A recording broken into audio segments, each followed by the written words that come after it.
राजपूत, सुरेंद्र राजपूत, ये आज मोहन भागवत बड़े प्यारे हैं कांग्रेस को, सही बात, जायज बात कह रहे हैं?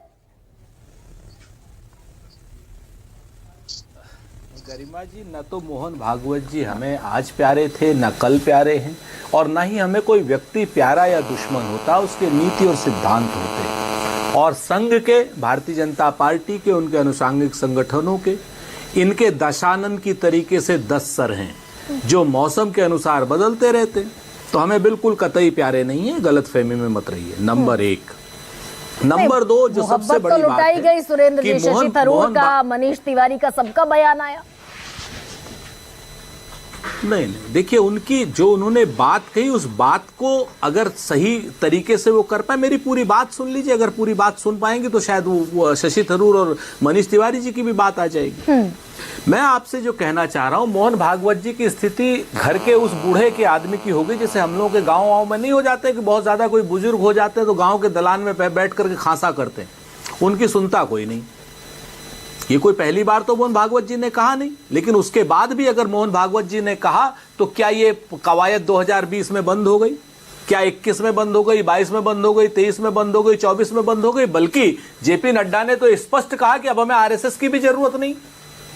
तो आप समझिए कि मोहन भागवत जी घर के उस बूढ़े की तरीके से, जिसके ये जो अनुषांगिक संगठन है, चाहे भाजपा हो, चाहे एबीवीपी हो, चाहे विश्व हिंदू परिषद हो, और चाहे इवन संघ हो, तो और वनवासी कल्याण परिषद हो, ग्राम स्टेन को मारने वाले लोग हों, सारे के सारे लोग, कतई कोई बात नहीं मानता मनमोहन, या फिर ये गुड कॉप बैड कॉप भी तो हो सकता है सुरेंद्र जी।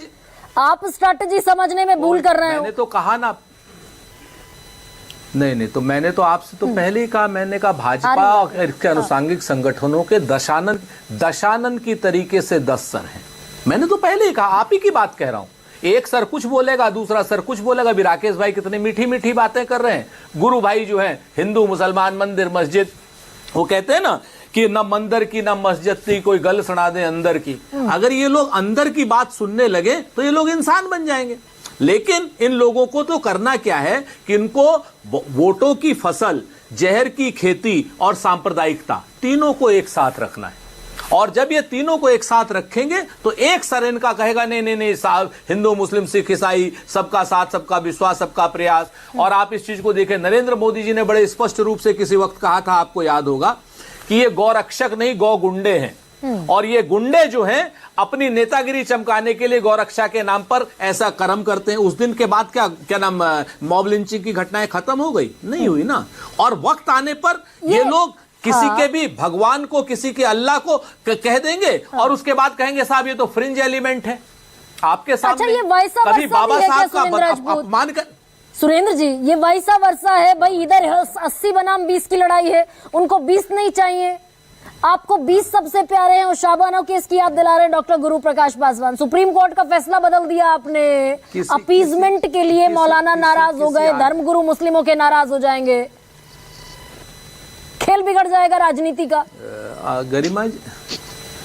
गरिमा जी, कोई मूर्ख आदमी ही होगा और कोई बहुत बेवकूफ़ आदमी होगा जो 20% के लिए 80% की बात को छोड़ेगा। हम लोग तो खैर हिंदू मुसलमान की बात नहीं करते, लेकिन कोई महामूर्ख ही होगा जो 80 रुपए के लिए 20 रुपए को पकड़ेगा। अजीब किस्म की ये बितंडाबाद भारतीय जनता पार्टी का, संघ का एजेंडा चलता है कि साहब वो लोग 20 के लिए हैं, सारी पार्टियां 20 के लिए, हम 80 के लिए, और आप लोग भी डमरू बजाने लगते हैं बगैर जाने पहचाने, बगैर समझे हुए। अरे भाई, ये डमरू बजाते क्यों है आप लोग 80-20 का?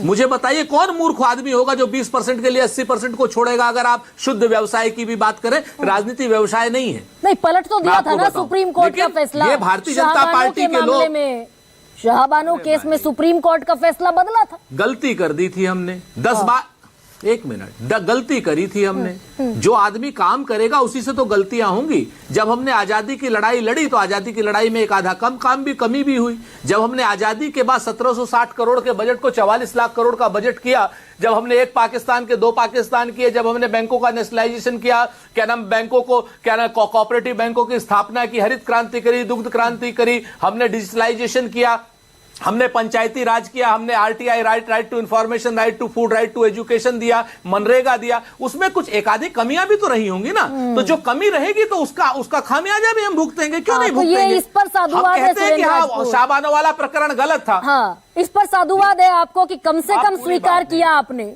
स्वीकार किया। Faraz Kidwai, everything is good, everything is अरे फेयर हम इन तो लव कई एंड बार वॉर इन स्वीकार कर पॉलिटिक्स। चुके हैं गरिमा जी, लेकिन ये भाजपा के लोग नहीं मानते ना। हाँ। भाजपा के लोग हैं, अपने घर के क्या नाम बुजुर्ग आदमी को बूढ़ा बना करके मार्गदर्शक मंडल में रख रहे हैं, सत्ता और ये से साथ साथ में कह रहे हैं कि हम नहीं मानेंगे आपकी बात, हम मस्जिद के नीचे मंदिर को ढूंढेंगे। हाँ, बात और उसके सत्ता से बाद सारी के बेदखली पंचों का होगी, कहा सर माथा है, और आपकी सत्ता से बेदखली हुई मान लिया, सत्ता से बेदखली होगी मानेंगे। अरे नहीं, बट डेमोक्रेसी सुप्रीम है ना। अरे 89 क्या अजीब बात। अब गरिमा जी अजीब बात मत कीजिए। हाँ। ये क्या नाम शाहबानो का प्रकरण 89 में हुआ था, उसके बाद हम 2 बार सत्ता में रहे। क्यों नहीं रहे हम सत्ता में? अजीब किस्म की बात है। हम क्या कह रहे, नरसिम्हा राव जी की सरकार रही, 2004 से 2014 में रहे। अब आप कह रही हैं कि वो शाहबानो के प्रकरण की वजह से 2014 से 24 में हम हार गए। ये अजीब बात है। मैं फिर से कहता हूं कमियां सबकी रहेंगी, लेकिन इसका मतलब ये नहीं है कि सुरेंद्र हम राजपूत वर्तमान में बैठे हैं और शाहबानो के केस पर ये उनका जवाब है कि कांग्रेस की गलती थी, काम किया, कुछ गलतियां भी हुई। इस पर मैंने आपको अपनी बात बताई कि बेदखली होगी तो मानेंगे, सत्ता सुप्रीम है इस देश में। फराज किदवई